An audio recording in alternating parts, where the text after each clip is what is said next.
जय हिंद साथियों। डॉक्टर कुमावत, जयपुर राजस्थान से एक होम्योपैथिक चिकित्सक।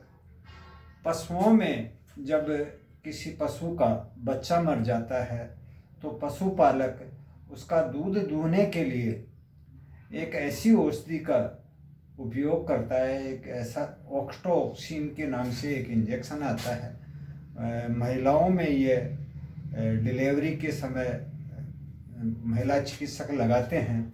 हालांकि इसके साइड इफ़ेक्ट महिलाओं में भी बहुत ज़्यादा हैं, लेकिन अगर किसी पशु के दूध निकालने के लिए ये इंजेक्शन लगाया जाता है तो वो पशु एक तरह से अचानक वो ऐसे एक झटका लगता है और उस झटके की वजह से वो पावस जाता है। उसके थनों में दूध तो एकत्रित हो जाता है, लेकिन वो दूध देने में फिर भी परेशानी करता है।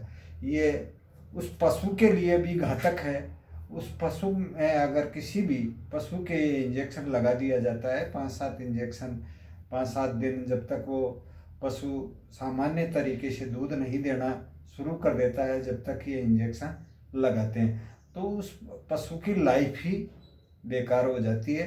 अगली बार वो पशु दूध देने के काबिल ही नहीं होता है।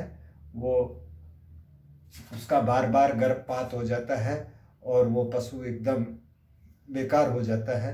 इसी तरह से उस निकाले हुए दूध को अगर बेटियां, बहनें ये पीती हैं तो उनके स्वास्थ्य के लिए भी बहुत ही घातक होता है। छोटी 7-8 साल की बच्चियों में माहवारी आना शुरू कर देता है और जो बड़ी बेटियां होती हैं उनके गर्भपात की शिकायत होती है, माहवारी अनियमित हो जाती है और एक तरह से बहुत ही घातक प्रभाव पड़ते हैं महिलाओं के स्वास्थ्य के ऊपर।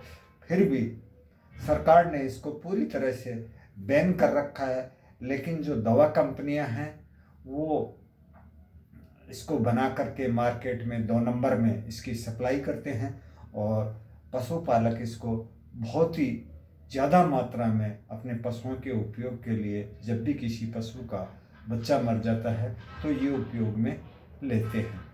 और मैं तो गवर्नमेंट को भी ये कहूँगा और चिकित्सक बंधुओं को भी ये कहूँगा, जब किसी पशु के ये इंजेक्शन लगाया जाता है और उसके दूध से माताओं, बहनों, बेटियों के ऊपर गायनी की इतनी ज़्यादा प्रॉब्लम होती हैं, फिर भी इस इंजेक्शन को डिलीवरी के समय में लगाया जाता है। ये उसका भी तो साइड इफ़ेक्ट आता ही होगा, लेकिन उस पर न ध्यान दे करके केवल भाई डिलीवरी तुरंत हो जाए, इस पर्पज़ से इस इंजेक्शन को लगा दिया जाता है, जिसका मानव स्वास्थ्य पर बहुत ही घातक प्रभाव पड़ता है। मैं तो इस वीडियो के माध्यम से सभी चिकित्सक बंधुओं और पशु चिकित्सकों को भी ये सजेस्ट करूँगा कि आप एक तरह से पशुपालकों में भी और जो भी आपके संपर्क में लोग होते हैं उनसे ये कहें कि इसी इंजेक्शन को न लगाकर आप एक होम्योपैथिक की दवा आती है इग्नेशिया 30 पोटेंसी में आप लें। 1-2 दिन इसको रेगुलर देंगे आप तो आपका पशु आराम से दूध देना शुरू कर देगा।